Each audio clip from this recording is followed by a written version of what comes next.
안녕하세요. 대한민국의 다양한 무기 소식 알려드리는 K&D 국방뉴스입니다. 국산 전투기 보라매가 드디어 전력화 단계로 진입하고 있습니다. 수많은 시험 비행과 기술 검증을 거쳐 쌓아온 시간은 단순한 개발 기간이 아니라 대한민국 항공 기술이 성숙해가는 과정이었습니다. 한때 독자 전투기는 공상에 가깝다는 평가를 받았지만 이제 그 의심을 증명으로 바꾸는 시점에 이르렀습니다.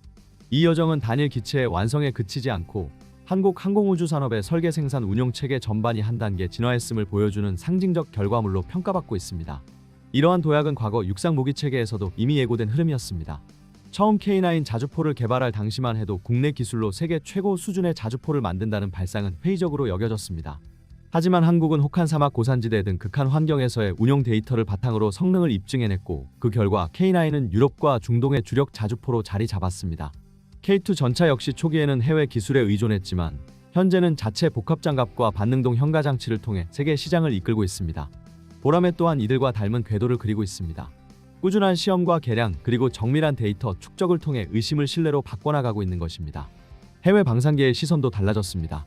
각국의 국방 전시회에서는 한국산 항공기에 대한 실사 요청과 상담이 급격히 증가하고 있으며 다수의 방산 바이어들이 납품 일정과 정비 지원 체계를 실질적 구매 조건으로 검토 중입니다. 불과 몇 년 전까지만 해도 시험 중인 기체로 여겨지던 보라매는 이제 구체적 운용 시나리오 속에서 평가받고 있습니다. 특히 한국의 짧은 생산 리드타임과 신속한 기술 대응력은 해외 바이어들에게 계약 후 바로 실전 투입 가능한 플랫폼이라는 인식을 심어주고 있습니다. 유럽 지역에서도 이러한 변화는 뚜렷합니다. 고가의 정비비와 제한된 기술 이전으로 어려움을 겪는 유로파이터, 라팔 등의 대체 전력으로 보라매가 거론되고 있으며 북유럽 국가들은 이미 한국의 방산 플랫폼을 운용하며 높은 신뢰도를 확인한 상태입니다. 특히 폴란드는 FA50의 조기 납품을 통해 한국의 납기 능력을 직접 경험했고 그 연장선에서 보라매를 차세대 중형기로 검토하는 움직임을 보이고 있습니다. 중동 지역 또한 현지 조립 부품 현지화가 가능한 구조에 관심을 보이며 보라매가 새로운 선택지로 부상하고 있습니다. 현재 사천 일대에서는 고강도 실전형 비행시험이 진행 중입니다. 고속 상승과 급강하, 저공 침투, 공대공 기동 등 각종 작전 환경을 모의한 실험이 이어지고 있으며 기체 강도, 항전 장비 전술 데이터 처리 능력에 대한 검증이 병행되고 있습니다. 시험 과정에서 확보된 데이터는 즉시 소프트웨어와 항전 시스템에 반영되어 전투 운용 중 발생할 수 있는 변수까지 체계적으로 보완되고 있습니다. 최근에는 연합훈련과 연계된 실험도 실시되어 지상 해상 공중 감시 체계와의 연동 성능이 검증되고 있습니다. 이 모든 절차는 보라매가 단독 작전뿐 아니라 연합작전 환경에서도 완전한 효율을 낼 수 있음을 입증하는 단계입니다. 다만 실전 배치를 위한 준비 과정에는 일부 조정이 불가피합니다.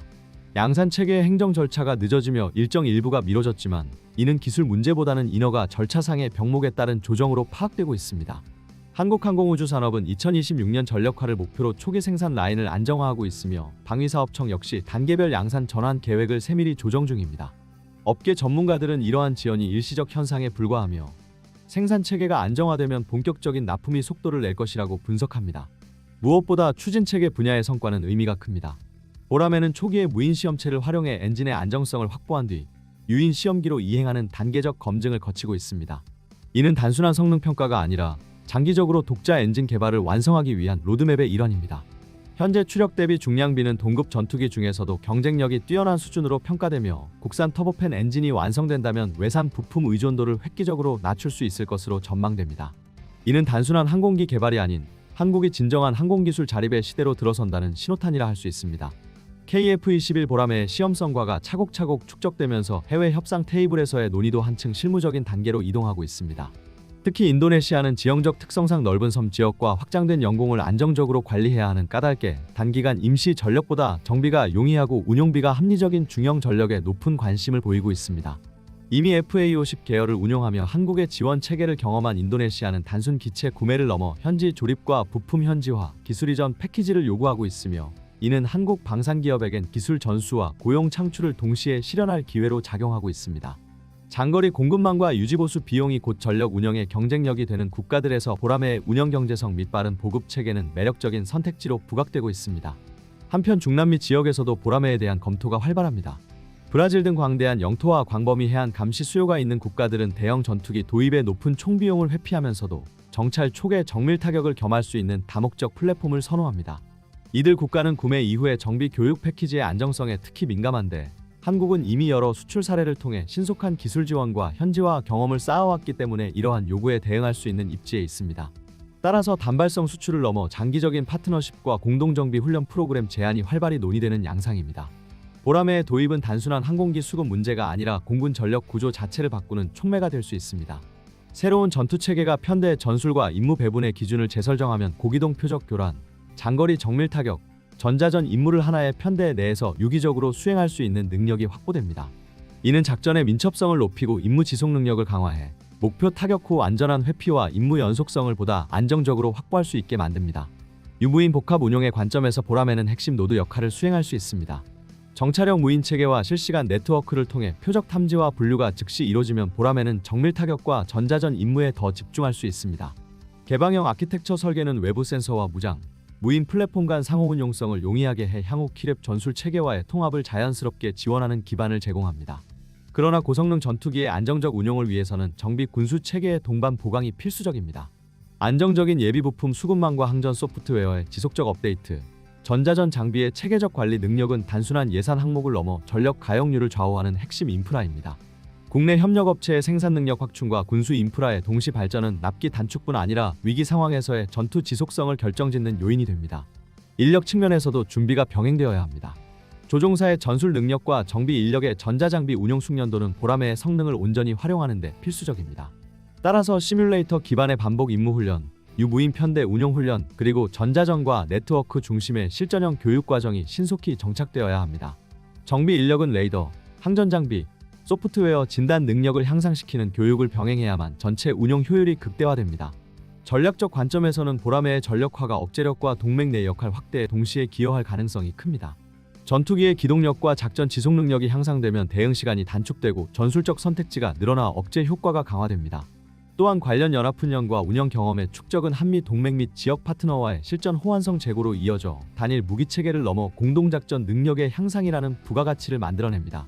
마지막으로 국산화 비율의 증가는 단순한 산업적 성과를 넘어 전략적 자율성의 확대를 의미합니다. 엔진과 핵심 전자장비의 독자 개발이 진전될수록 전시의 자금 능력과 외교적 선택지는 보다 넓어질 것입니다. 추진체계와 핵심 구성요소의 국산화가 가시화되는 순간 보라매는 전술기 차원을 넘어서 국가전략 자산으로서의 위상을 굳혀가는 과정에 접어들게 될 것입니다. 결국 보라매가 완전 전력화 단계에 진입한다는 것은 단순히 한 기종의 실전 배치를 뜻하지 않습니다. 이는 한국 항공우주산업이 스스로의 설계 철학과 개발 체계를 검증하며 자주적 항공전력으로 도약하고 있음을 보여주는 신호입니다. 수많은 시험비행과 연합훈련, 그리고 해외 수출 논의를 통해 축적된 데이터는 향후 블록2, 블록3 개발의 초석이 될 것이며 이는 단순한 전투기 성능 향상이 아니라 전장 전체를 통합적으로 연결하는 작전 체계로의 진화를 의미합니다. 지금의 KF-21은 완성된 결과물이 아니라 미래형 항공전력의 출발점에 더 가깝습니다. 앞으로 남은 과제는 분명합니다. 추진체계의 완전한 국산화, 차세대 센서 융합 그리고 AI 기반 전투관리 시스템의 실전 통합입니다. 이러한 개발이 결실을 맺는 순간 보라매는 한국형 4.5세대 전투기에서 미래 6세대 플랫폼으로 자연스럽게 도약하게 될 것입니다. 한국은 이제 단순한 무기 수입국이 아니라 기술 전략 운용을 스스로 설계하는 항공 강국의 길 위에 서 있습니다. 이 변화는 전력의 진화를 넘어 국가의 방위 철학이 완전히 새롭게 써지고 있음을 보여주는 서막입니다. 최근 대한민국 정부는 국산 전투기 KF-21 보라매에 장착되는 미국산 엔진 의존을 끝내고 반드시 독자 엔진을 개발하겠다는 강력한 목표를 선언했습니다. 현재 KF-21에는 지휘사의 F414 엔진이 면허 생산 방식으로 들어가 있지만 이를 장기적으로 대체할 국산 엔진 프로그램이 본격적으로 추진되고 있습니다. 방위사업청은 2025년 8월 KF-21의 지상공격 능력을 2027년 상반기까지 앞당겨 개발하겠다고 발표하며 전투기의 블록 업그레이드 일정을 가속화했습니다. 이는 단순한 기체 성능 개선이 아니라 독자 엔진과 첨단 무장 통합을 위한 사전 준비 과정이기도 합니다. 한국항공우주산업은 2025년 5월 KF-21의 첫 양산형 기체 조립에 착수했습니다. 2026년부터는 실제 전력화가 이루어질 예정이며 2032년까지 총 120대를 확보하는 것이 목표입니다. 지금까지 1600회가 넘는 시험 비행이 진행되었고 블록1 단계 시험의 70% 이상이 완료되었습니다. 메테오 공대공 미사일 발사, 공중급류, 다양한 무장 교체 시험이 성공적으로 이뤄지며 KF-21은 이미 실전성을 입증하고 있습니다. 여기에 2030년대 초에는 내부 무장창과 스텔스 기능을 갖춘 KF-21EX 블록3형이 등장할 예정으로 사실상 5세대를 넘어 6세대 진입을 준비하는 단계에 들어섰다고 볼 수 있습니다. 무엇보다 중요한 부분은 엔진입니다. 한화에어로스페이스와 두산에너빌리티는 이미 독자 엔진 개발을 위한 청사진을 내놓았고 정부는 2026년 착수를 목표로 사업을 설계 중입니다. 5조 원 이상이 투입될 것으로 예상되며 완성 시기는 2036년 전후로 전망됩니다. 영국 롤스로이스가 공동개발 협력을 제안하며 기술 리스크를 줄이고 개발 일정을 앞당기자는 논의도 오가고 있습니다. 단순한 엔진 제작이 아니라 대한민국이 항공 주권을 확보하고 세계적인 전투기 독립 국가로 자리매김하겠다는 선언과도 같습니다. 무인기를 넘어 전투기까지 장착 가능한 엔진은 15,000파운드급입니다. 대한민국은 한국산 엔진 개발을 진행하며 수많은 전투기 무기를 국산화시키고 있습니다. 대한민국 KF-21 보라매에 탑재되는 부품의 엔진 관련 소식은 종종 들려오고 있는데요. 한국은 KF-21 보라매에 탑재되는 부품의 국산화 과정을 하루가 다르게 가속화시키고 있으며 핵심 부품들을 전부 한국산으로 교체하는 것을 목표하고 있습니다. 특히 대한민국이 가장 공들이고 있는 부분은 엔진에 대한 것이며 엔진 국산화는 어떤 장비보다도 무기 독립의 큰 부분을 차지합니다. 일부 군사 전문가들은 한국이 단순히 엔진을 제조하는 것뿐만 아니라 미국처럼 해외 수출을 통한 엔진 판매국으로까지 세계의 이름을 알릴 수 있을 것이라고 전망하고 있습니다. 한화에어로가 개발 중인 22,000파운드급 터보팬 엔진은 0.4의 저바이패스 B를 갖춘 국제 기준으로도 최첨단 전투기 엔진이며 그 형태가 신기술을 사용한 램제트 형식으로 슈퍼 크루징 초음속 기동까지 가능할 정도의 수치 이미 확정되었습니다. 미국 군사 매체인 에어로 유나이티드에서도 한국의 엔진 개발 방식을 공개하여 세계는 대한민국 엔진으로 뜨겁게 달구어지는 상황입니다. 국산 엔진은 국내에서 가장 유명한 미래 공기 엔진 제조업체인 한화와 두산에서 통합 개발을 주도하고 있습니다. 한국이 전투기를 만들겠다고 시작한 지 불과 몇 년 만에 KF-21 전투기에 실무를 내놓은 한국은 이제 한국형 엔진 탑재 테스트 비행과 엔진 개발까지 진행할 정도로 성장했으며 이에 대해서는 대단하다는 말밖에 나오지 않습니다. 또한 빠른 선의 능력으로 한국이 보유한 어떤 전투기보다도 신속한 민첩기동도 가능합니다. 실제로 한국의 항공엔진 분야에 대해서는 한화에어로스페이스가 기술을 주도하고 있으며 상당히 높은 기술력으로 세계 항공 분야를 독점하는 3대 기업의 신뢰를 얻고 있습니다. 더 흥미로운 점은 내년에는 여기서 온도를 더 올려서 2000케빈급 소재 기술 사업이 완료된다는 것입니다. 이 사업은 일단은 두산의 차세대 가스터빈용 소재 개발을 위한 것이지만 이미 한화에어로스페이스의 엔진 개발에 두산이 협력하고 있는 데다 1900켈빈급 기술 역시 두산의 사업에서 파생된 것이라 2000케빈 엔진 역시 기대해 볼 수 있을 것 같습니다. 한화의 엔진 개발이 성공하면 이처럼 많은 이득을 볼 수 있는데 가장 고무적인 점은 역시 이런 성능 향상을 거두고도 가격적으로는 상당히 이득이라는 것에 의의가 있습니다. F414 엔진은 앞서 살펴본 것처럼 970억 중 125억을 차지하며 항공기 전체 가격의 10%도 넘어가는 비싼 엔진입니다. 즉 도입도 아니고 라이센스 생산인데도 말이죠. 하지만 그 과정에서 한국은 많은 노하우를 습득했고 국산 엔진을 만들어 놓는다면 사실상 같은 시간과 비용을 들여서도 더 싸게 더 나은 엔진을 쓸 수 있게 될 것입니다. 두산의 경우 항공 엔진의 뜻이 없는 상태에서 세계 5번째로 발전용 엔진 터빈을 독자 개발했습니다. 한국은 이걸 역으로 항공 엔진으로 만들면 되는 것입니다. 두 엔진의 차이는 항공 엔진의 경우 무게 대비 추력을 극대화하는 것이 목표고 발전 엔진의 경우 연료 효율을 극대화하는 것이 목표라는 것입니다. 반대로 말하면 두산의 엔진은 이미 연료 효율만큼은 최고라는 것이 됩니다. 물론 이걸 항공 엔진으로 만드는 과정이 간단하지는 않겠지만 두산은 초고압 터빈을 1만 시간 가까이 지속적으로 노출시킨 운전 기록 그 자체가 자부심이라고 스스로 밝혔습니다. 한화가 고심하고 있는 초내열성 소재 역시 두산은 1700도까지 극복한 소재를 보유하고 있습니다. 두산은 발전 엔진 터빈을 쏟은 지난 10년간 어마어마하게 많은 소재 데이터를 쌓았고 이 데이터를 분석해서 새로운 합금강을 제조하는 데 이를 적극 활용하고 있습니다. 이들 역시 한화 마찬가지로 신기술을 곧바로 제약 없이 받아들이고 있는 것입니다. 남은 것은 이를 항공용으로 바꾸는 것뿐입니다. 두산은 원래 이러한 기술을 발전소에 적용하고 있었고 방산 분야에서는 추후 함정용으로 응용할 예정이었습니다. 하지만 이러한 노하우를 알아본 방사청에서는 한화와 손을 잡고 항공엔진에 도전할 것을 권유했죠. 실제로 두 기업이 손을 잡는다면 사업기간 단축 및 예산 낭비 방지에 큰 도움이 될 것으로 보입니다. 한화에어로스페이스는 일찍이 항공 분야에서 뼈가 굵습니다. 이는 두산의 기술을 항공 기술에 접목시키는 데 많은 역할을 해줄 것이고 두산은 한화가 처음 도전하는 분야에서 도움을 주면서 서로를 이끌어줄 수 있는 것입니다. 그리고 이둘의 협업을 유도한 방사청은 이에 발맞춰 엔진 시험 평가 시설을 준비 중입니다. 한화는 최근 시제 모형을 공개하기도 했습니다. 이번에 공개한 모형은 15,000파운드급인데요. 이는 KF-21 보라매가 지금도 탑재되고 있는 F414 엔진과 동급의 성능인데요. 외형적으로 보이는 특징상 이는 결코 허풍이 아닌 것으로 여겨지고 있습니다. 3단 팬, 6단 압축기, 1단 고압 터빈, 1단 저압 터빈의 구성을 확인할 수 있는데 이 구성은 F414 엔진과 거의 동일합니다. KF-21에 들어가는 F414 엔진은 압축기가 7단으로 하나 더 많습니다. 그리고 앞에 3단 팬이 맨 앞에 1단과 뒤쪽 2단의 구성이 다릅니다. 앞에 1단은 블레이드와 로터 디스크가 분리되어 있고 뒤쪽 2단은 이 두 개가 일체화된 블리스크 구조입니다. 제너럴 일렉트릭은 추후 이를 개량하기 위해 F414-2라는 파생형을 만들었는데 이건 3단 팬이 모두 분리식으로 제작되어 공기 흡입량이 10%, 출력이 18%가량 증가됐습니다. 그리고 압축 기술을 1개 줄인 6개로 조정했습니다. 한화가 공개한 시제품은 처음부터 3단 팬이 모두 블리스크 구조입니다. 또한 엔진 압축기를 7단이 아닌 6단으로 만든 대신 팬과 압축기 사이의 공간을 비교적 넓게 가져가는데요. 보통 해당 공간은 기어박스와의 연결을 위한 파워 테이크 오프 장치가 들어갑니다. 이 공간을 넓게 설계해두면 추후 6세대 전투기용 엔진으로 업그레이드할 경우 필수적인 대용량 발전기를 그 자리에 설치할 수 있습니다. 좀 더 효율적으로 터빈을 회전력을 전력으로 바꿔줄 수 있는 것입니다. 무인기 컨트롤 등에 훨씬 많은 전력을 소모하는 6세대 전투기에게 꼭 필요한 성능이죠. 정리하자면 한화에어로스페이스는 제너럴 일렉트릭이 겪은 시행착오를 지름길 삼아 처음부터 최신 개량판 F414를 맞춘 설계를 채택한 것입니다.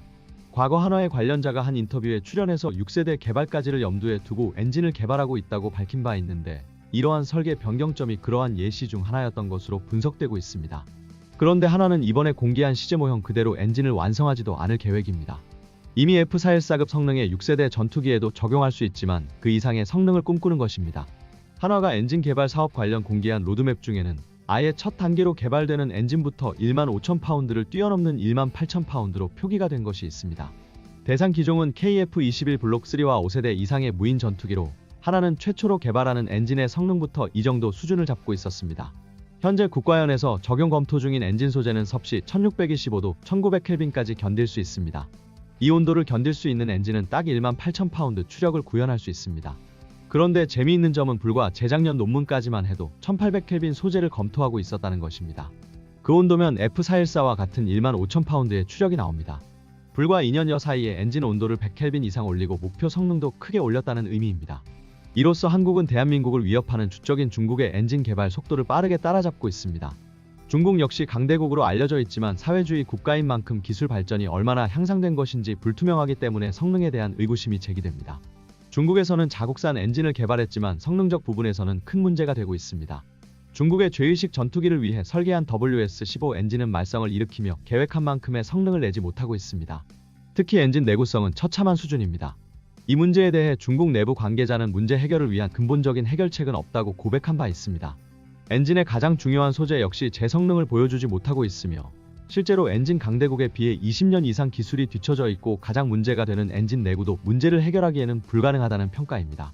실제로 베이징 항공재료연구소장은 차세대 엔진의 기술적 문제가 해소되었지만 엔진 제조에 사용되는 고급 합금 재료의 생산에 관한 문제는 아직 극복되지 않았다고 언급했습니다. 대한민국의 한국형 엔진 개발은 40조 원에 가까운 생산 유발 효과로 한국 경제 전반에도 긍정적인 효과를 불러올 것으로 보입니다. 이전까지 상품성 있는 항공기 엔진을 자체적으로 개발할 수 있는 나라는 미국과 영국 정도밖에 없었습니다. 미국 GE와 프레젠 휘트니, 영국의 롤스로이스 등 3개사가 사실상 독과점하는 것이 현실이었죠. 특히 미국의 GE는 유럽 합작사까지 앞세워 세계 시장 점유율이 58%에 달합니다.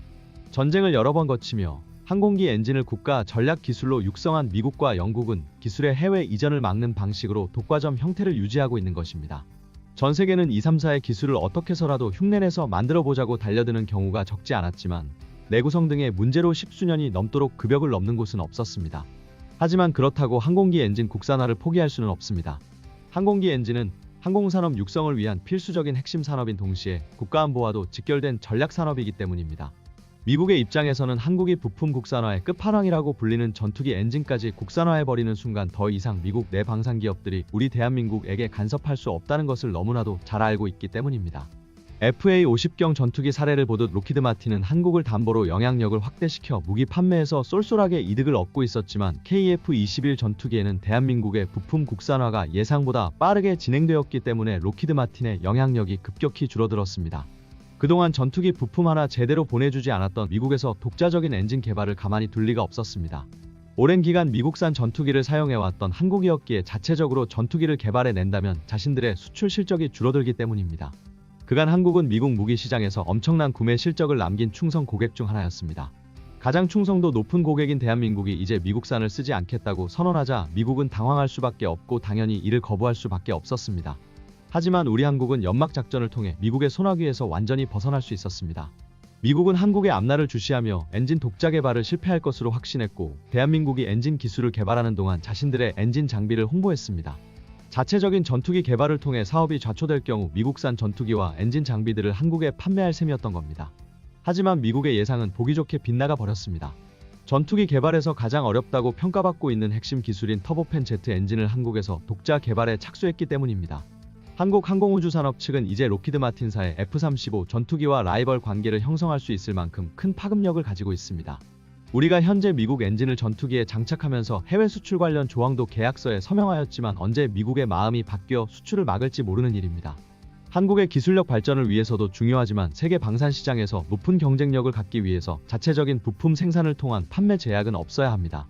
전투기 성능이 좋아 계약을 따더라도 부품 업체에서 공급을 제한한다면 결국 판매가 어려워지기 때문입니다. 결국 대한민국은 더 이상 미국의 간섭을 받지 않고 독자적인 국방력을 구축하기 위해 국산 엔진을 개발하는 것입니다. 현재 순항하는 국산 엔진 개발이 하루빨리 결실을 맺길 기대합니다. 시청해주신 여러분 감사합니다. 구독, 좋아요, 후원은 콘텐츠 제작에 큰 도움이 됩니다. 더 다양한 국방 소식으로 찾아뵙겠습니다. Hard in the motherfucking paint, nigga.